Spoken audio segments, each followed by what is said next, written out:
두 번째 초대 첫 번째 시간입니다. 당신의 무의식이 돈을 외면하고 있어요. 저는 그때 한 가지만 알았어도 그렇게 픽 하고 미국으로 오지는 않았을 거예요. 욕심에도 끝이 있어야 한다는 사실. 저는 기도를 통해서 어떻게 하면 저의 달란트와 24시간이라는 저의 제한된 시간을 더 비싸게 팔 수 있는지를 알아내서 재미를 아주 톡톡히 보고 있었지요. 그래서 쉴 때 쉬어가며 어느 정도 자신을 돌보아가며 나아갈 수도 있었어요. 딱 반만 맡았어도 잘 나가는 전문직 종사자 뺨치는 액수였고 또 돈을 불리는 방법도 터득하고 있었으니까요. 부자들과 접촉하다 보니 머리가 그런 쪽으로만 돌아가더라고요. 제가 그분들의 아이들에게 열과 성을 다하고 있었을 뿐 아니라 제 처지를 숨기거나 하지 않다 보니 저를 도와주려는 분들이 많았거든요. 저를 평생 은인이라고까지 생각하시는 분들도 있었지요. 그러다 보니 재테크의 비수를 공짜로 전수받고는 했어요. 그래서 제가 적당이라는 선만 그을 수 있었다면 한국에서도 충분히 해피엔딩으로 대미를 장식할 수 있었는데 도무지 이건 무슨 악이라도 붙었는지 벌어도 만족을 못하겠더군요. 만약 그때 제 인생을 완전히 뒤바꿔 놓은 그 아이를 만나지 않았더라면 지금쯤 재벌 못지않게 살기보다는 패가 망신했을지도 모른다는 생각이 더 강하게 들어요. 자기 자신과 자신의 달란트의 가치는 자기가 매기는 거더라고요. 돈에 환장을 하다 보니 하늘 높은 줄 모르고 통이 커지기는 했지만 처음에는 이거 내가 뭘 그렇게 대단한 일을 한다고 이런 엄청난 돈을 했어요. 하지만 나중에는 그것도 성에 안 차는 거예요. 나밖에는 못하는 일이고 내게 있는 시간은 24시간 뿐이다. 그러니 이걸로는 섭섭하지 하는 쪽으로 가더라고요. 자신의 가치를 높이 매기고 자신이 하고 있는 일이 대단한 일이라고 인정하기 시작하면 몸값은 천정부지로 솟아오르기 마련이지요. 그래서 첫째, 자신과 자신의 재능에 대해 높은 가치 평가를 하면서 둘째, 욕심에도 끝이 있어야 한다는 것을 항상 염두에 두고 사셔야 해요. 물론 쥐뿔도 없으면서 자신감만 한가득 충전하라는 게 아니라 노력을 해나가야 하지만요. 여기에 하나 더 추가하자면 돈에 대해서 좀 더 애정을 가지고 더 연구를 해보셨으면 해요. 여러분이 다 관심과 애정을 가지고 있다는 돈. 그런데 제가 보기엔 그 애정이 순수하게 보이지만은 않거든요. 좋아하긴 좋아하는데 어지간히 솔직한 자리가 아니고서는 좋아하는 티도 잘 못 내시는 것 같더라고요. 왜일까요? 돈 좋아하면 속물이라는 공식이 암암리에 떠돌기 때문은 아닐까요? 또 진짜 좋아하는 게 아니라 어쩔 수 없이 좋아하는 것 같기도 하고요. 야학에서 가르치는 행위는 고귀한 것이지만 고액 가회 선생님이 가르치는 행위는 상업적이다라고 생각하죠. 왜? 돈을 받았으니까. 돈에 따라 이렇게 가치가 왔다 갔다 하는 걸 보니 돈이 꼭 좋은 것만은 아닌 것 같네요. 오히려 나쁜 것, 더 심하면 더러운 것이라는 생각이 깔려 있는 것 같기도 하고요. 제가 해봤다고 역성드는 게 아니라 가르치는 것은 그냥 가르치는 것뿐이에요. 돈이 개입되거나 말거나 가르치는 행위 자체는 똑같거든요. 야학에서 아이고 이거 시작은 해봤는데 만만치가 않구먼. 입으로만 떠드는 거라 쉬울 줄 알았더니 막노동보다 더 힘들어. 그리고 얘들은 왜 이렇게 쉬운 것도 모르지? 내 말도 안 듣고 졸고 앉아있는 애들은 또 뭐고. 할 바에야 돈이야 뭉텅이로 받는다 쳐도 그 가르치는 시간만큼은 학생과 혼연일체가 되어 아니 바로 학생 자신이 되어 자신의 전부를 다 바치는 쪽이 저는 더 낫다고 생각해요. 어디 가서 1시간만 강의해 보세요. 아니, 차라리 학원에서 강의하는 게 낫지 명사가 뭔지도 모르는 애한테 투부정사 가르쳐야 하고 시제가 뭔지도 모르는 애한테 가정법, 과거, 완료를 가르쳐야 된다고 생각해 보세요. 그것도 모르는데요 하고 네 라는 말 이외에는 한마디도 대답 안 하는 애 붙들고 이러고 2시간 후에 그 집 나오면 진이 다 빠져서 그 자리에 주저앉아 펑펑 울고 싶어지지요. 나중에야 이러지 않았지만 처음에 제가 딱 이랬어요. 말로 떠드는 직업이 얼마나 에너지를 빼앗는 일인지 해본 사람 아니면 잘 몰라요. 아무리 혼을 다 바쳐 가르쳐도 고액 과외 선생의 가르침은 진정한 교육이라 인정하지 않는 것에 대해 뭐 불만이 있다거나 그래서 이런 얘기 하는 게 아니고 그만큼 돈이 개입되면 행위의 순수성이 뚝 떨어져 버리는 현상을 볼 때 우리가 가지고 있는 돈에 대한 이미지가 긍정적이지만은 않다라는 거지요. 제가 보기엔 돈 앞에서 솔직하지 못한 분들이 꽤 계신 것 같아요. 10억 만들기 열풍도 불고 그런다던데 대놓고 돈 좋아하는 사람은 별로 못 봤거든요. 돈 많은 사람들이 어디 그냥 많은 거겠어? 털어봐봐. 다 먼지 풀풀 날리지. 그러기도 하시고요. 하지만 양심적인 부자들도 의외로 많아요. 저는 그런 양심을 갖기에도 너무 절박하다고 생각했던지 돈을 무조건 좋아하기로 딱 마음을 먹었던 애거든요. 미솔씨 뭐 좋아하세요? 그러면 단박에 돈요. 그럴 정도로 생각이 없었어요. 그래서 지폐나 동전까지도 신주단지 모시듯 소중하게 다뤘어요. 왜냐고요? 왜긴 왜겠어요. 목매달고 사랑했으니까 그랬죠. 얘 없으면 죽잖아요. 나만 죽는 게 아니라 우리 가족이 몰살당한 판국이었거든요. 제가 유체이탈 이야기는 되도록 하지 말자 했는데 오늘 정말 중요한 얘기를 하고 있기에 미친 척하고 잠깐 언급하도록 할게요. 저는 몸에서 분리된 후 항상 아버지가 계신 곳으로 간다 하고 말을 실은 생각을 했거든요. 그것이 저의 지상 목표였으니까요.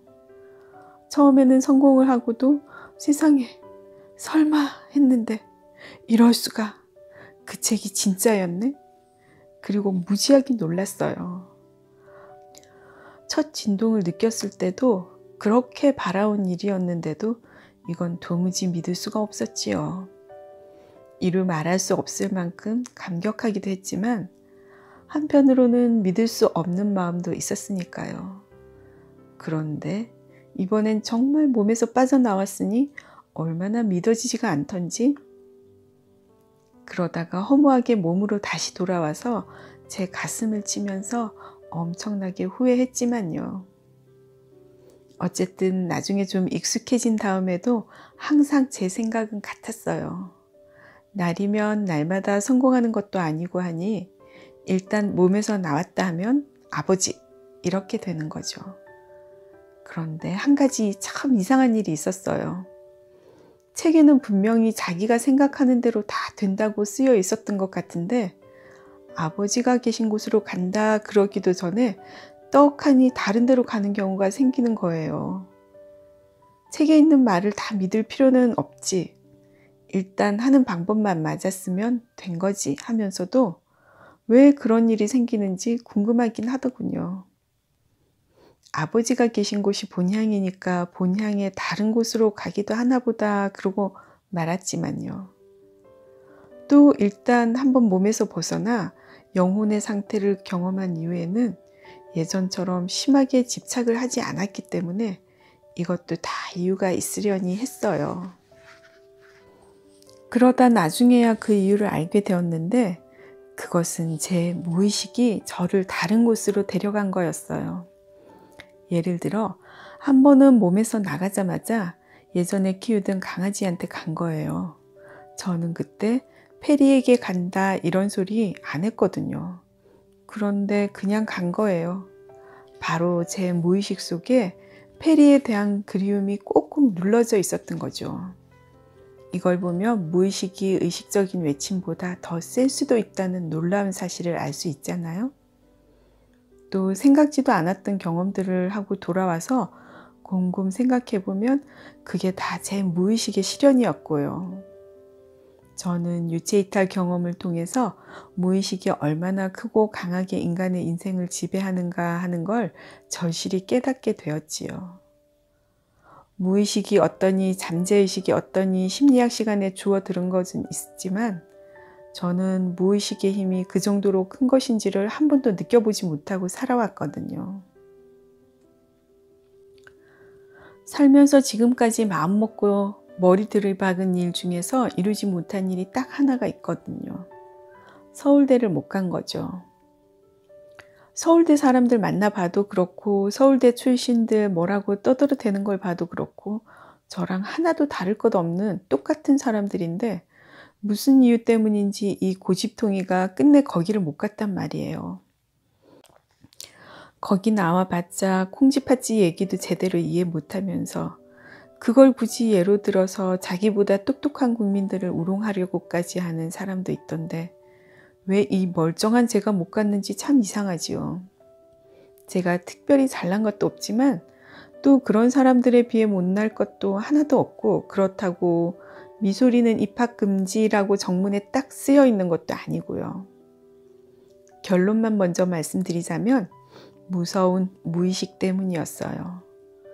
제가 그토록 바라고 전부를 걸었으면서도 제 무의식에는 초중고 12년 중에 11년을 띵까띵까 놀던 애가 나다.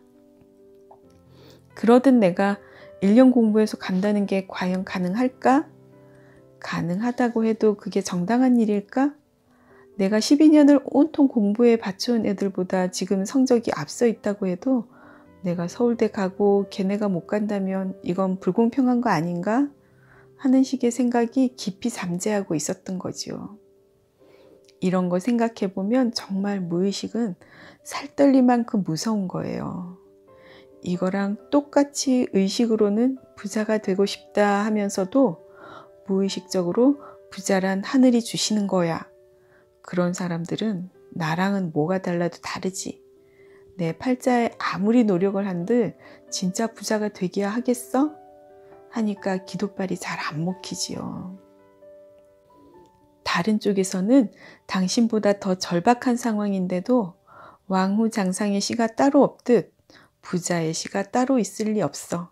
걔네하고 나하고 뭐가 다른 게 있다고? 지성이면 감천이래잖아? 하늘을 등에 업고 죽어라 나아가는데 걔네보다 더 잘 살면 잘 살았지 못 살 리가 없어. 난 부자다. 아무도 못 말려. 하고 발악을 해대는 거예요. 제가 하루에 몇 시간씩 기도하다 지치면 이런 소리 없는 절규를 계속해댔는데 지금 와 생각해보니 그게 바로 제 무의식까지 점령해버린 거더군요. 어떤 분이 제 얘기 듣고 일단 기도를 시작하긴 했는데 돈 달라는 얘기가 나오기는커녕 직장 있고 건강하니 감사하다는 기도가 불쑥 나오더라는 얘기를 듣고 일단은 참 흐뭇했어요. 결국 우리가 가야 할 곳이 거기예요. 돈 있다고 행복한 게 아니었군요. 하느님, 이제 돈보다는 마음의 평화를 주세요 하는 대로 가고 있는 거거든요. 돈은 필요한데 하느님 돈 주세요 하는 소리가 입안에서 뱅뱅 도는 거예요. 아이들 좋아해서 셋째를 낳고 싶긴 한데 둘만 있어도 다복한 건데 셋까지 바라는 건 내가 너무 욕심부리는 건 아닐까? 우리 식구 다 건강하고 이렇게 직장도 있으니 더 바라다가 오히려 탈나는 것은 아닐까 하는 생각들이 의식과 무의식에 걸쳐 차곡차곡 쌓여 있는 거지요. 사람들이 각자 얼굴이 다르듯 꿈도 다 다른 건데 산하제한하느라 둘만 낳아 잘 키우자 외치던 때를 겪어오다 보니 출산율이 현저하게 떨어진 지금까지도 둘 이상이면 미개인이라는 등 이상한 소리를 해대는 거죠. 아예 자식이 없는 저도 이상하게 보실 필요 없지만 자식 7 낳는다고 해서 요즘 세상에 왜 저런데 하실 필요는 없는 거잖아요. 다 자기 나름의 인생을 사는 건데. 그리고 자기 자식 고생시키고 싶은 부모가 어디 있어요. 예외 없는 법칙이 없다 보니 가끔 그런 사람들도 있긴 하지만 대부분 자신의 능력껏 잘해주고 싶어 하지요. 그러니 애들 셋 어느 정도까지 키울 때까지 별 부족함 없도록 저 좀 도와주세요 하고 기도한다는 건 무척 양심적이고 아름다운 기도예요. 무의식 속에서 자신의 꿈을 포기하지 마세요. 그러면 의식적으로 아무리 기도를 해도 무의식이 방해를 해요. 저는 심리학은 잘 모르지만 어디선가 주워 듣기로 의식이 빙산의 일각이라는 소리를 들은 적이 있어요. 무의식이 거대한 빙산이라면 의식은 겉으로 빼꼼 나온 부분에 불과하다고요. 죄책감이나 두려움, 자신에 대한 평가 절하 등에서 벗어나서 자신을 기꺼이 용서하시고 자신을 진정으로 사랑하세요 하고 제가 맨날 목이 터져라 외치는 이유도 바로 이거예요. 의식은 행복하고 싶어 하는데 무의식 속에서는 심하면 나는 나쁜 애야. 난 이런 짓을 저질렀어. 그래서 난 이런 일을 당해도 싸 라든가 남들 다 고생하는데 내 욕심 나는 대로 다 해달라니 나도 참 이기적인 애로군 하는 부정적인 생각들이 들어있기 때문에 오히려 불행이나 결핍 쪽으로 자신을 자꾸 몰고 가는 거거든요. 불행에 안심하는 사람들도 있다는 사실 혹시 아세요? 행복하면 불안해한다니까요. 이게 깨지면 어떡하지? 난 지금까지 별로 행복해 본 적이 없는데 내가 이 행복을 누릴 자격이 있는 것일까 하고요. 원래 행복한 게 당연한 건데 종교에서는 심판이니 지옥이니 그것만 조사치 사회에서는 이런 인간도 못된 거고 저런 인간도 못된 거고 참 다양한 방법으로 죄책감 심어주지 도대체 행복할 시간이 없잖아요. 못된 죄인이 행복하면 뭔가 이상한 거니까 착한 사람이 행복해야 말이 되는데 아무래도 자기 자신이 착하기만 한 것 같지는 않거든요. 자신이 착하다고 생각하는 사람도 이게 위선은 아닐까 불안해하고요. 이제부터라도 단호하게 거부하세요. 거짓말 좀 그만하라고. 그런 말도 안 되는 헛소리에 휘둘리기에는 난 이미 너무 많은 걸 알아버렸다고요. 나는 위대한 영혼이고 신성을 가진 존재라고요. 제일 간곡하게 당부드리고 싶은 말씀이 자신을 진정으로 사랑하라는 거예요. 그래야 기도빨도 먹히고 돈도 들어와요. 기도는 꾸준히 하는데 무의식에서 나는 그걸 가질 자격이 없어 라거나 부자는 아무나 되나 하게 되면 별로 효과가 없어요. 안 하는 것보다야 낫지만 정말 중요한 문제에서는 뼛속까지 중무장한 사람들에게 밀려버려요. 이래서 단순 무식한 사람들이 의외로 부자가 많이 되나 봐요. 자기 스스로를 높이 평가하세요. 나는 영혼이야. 신에게서 떨어져 나온 무한한 잠재력을 가진 존재야 하고요.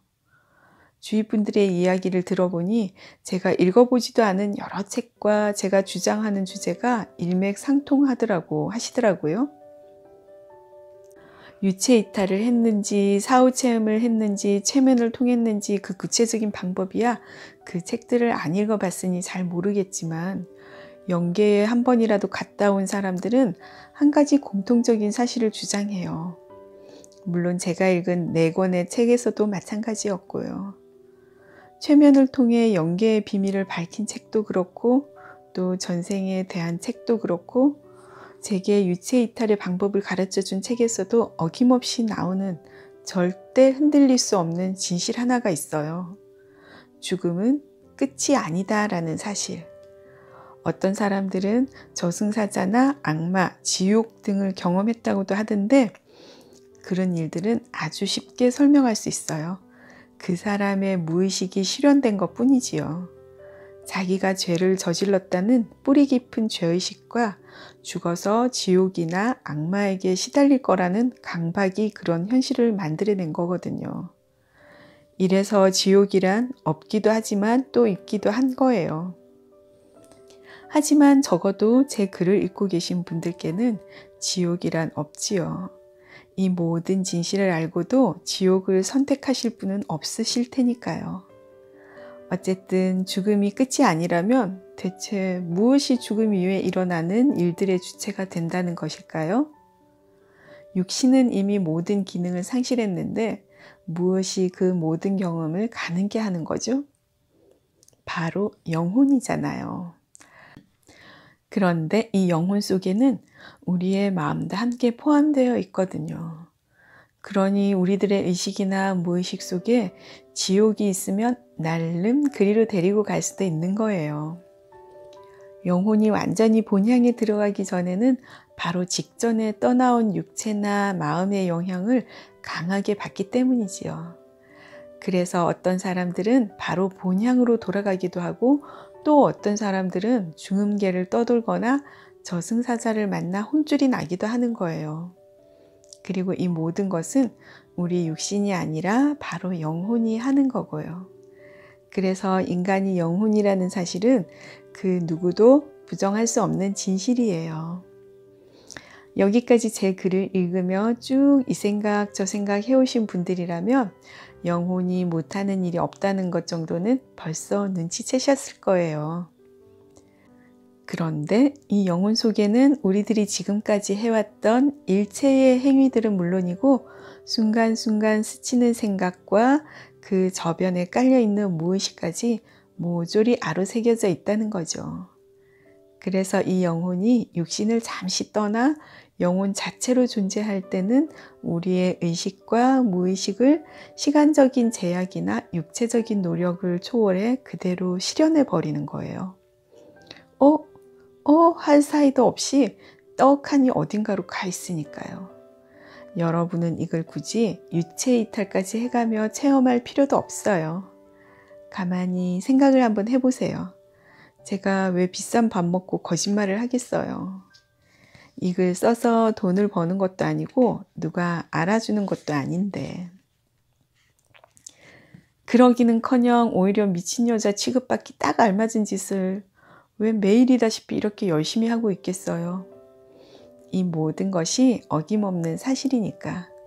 그리고 이걸 모르고 고생하시는 모습이 너무 안타까우니까 이러는 거잖아요. 게다가 저 혼자 이러나요? 무수한 책 속에서 수많은 사람이 같은 소리 한다잖아요. 한국이든 미국이든 무슨 나라든 사후세계가 있다는 걸 체험을 통해서 증언하는 사람들이 나날이 늘어나고 있어요. 이런 현상은 앞으로 가면 갈수록 더 많이 일어날 거예요. 지구로 영혼들이 환생해 오기 힘들어져서 이러는 거거든요. 저도 윤회를 멈추지는 않겠지만 다음 생에는 지구로 오지 않을 가능성이 더 커요. 여러분은 남들보다 조금 빨리 아는 것 뿐이에요. 그러니 속는 셈 치고 한번 믿어보세요. 저는 오늘은 무슨 글을 써야지 그러고 맨날 생각만 하는 게 아니라 싹 잊어버리고 있다가 컴퓨터 앞에 앉아서 기도하고 그 다음에 쓰기 시작해요. 제 기도는 항상 가장 절실한 사람에게로 먼저 가게 해주세요. 그리고 제 지혜가 아니라 당신의 지혜를 그분에게 줄 수 있게 해주세요 하는 거예요. 그래서 혹시 제 글이 도움이 되었다고 생각하시는 분이 계시다면 그분은 자신이 의식했건 아니건 간에 어떤 실마리를 애타게 찾고 있었다는 뜻이지요. 어떤 분이 자꾸 머리에 떠오를 때도 있지만 저는 그분 문제를 놓고 깊이 생각하거나 하지는 않아요. 사랑의 마음을 보내기는 하지만 그분의 문제에 대해서는 생각을 안 하려고 최대한 노력하지요. 완전히 비우고 있으려고요. 육신을 입고 있는 저의 지혜보다는 하느님의 지혜를 드리는 편이 훨씬 낫기 때문이에요. 글을 쓰면서도 자연스럽게 영감대로 따라가죠. 문장이 거칠거나 오해의 소지가 있는 부분도 그냥 최선을 다한 것으로 만족해요. 생각지도 않았던 이야기가 떠올라 막 쓰고 있어도 제게는 하나도 신기하지 않거든요. 돈이 여러분을 외면하는 것이 아니라 여러분이 돈을 외면하고 있는 경우도 많아요. 여러분의 무의식 속에 돈에 대한 저항감과 부정적인 생각들이 들어있는 경우가 그렇죠. 먼저 이것부터 고쳐야 해요. 그리고 자신이 원하는 대로 얻을 수 있는 능력을 가지고 있다는 사실도 믿으시고요. 그러면 여러분의 미래는 아주 밝고 아름다울 거예요. 오늘은 여기까지 하겠습니다. 감사합니다.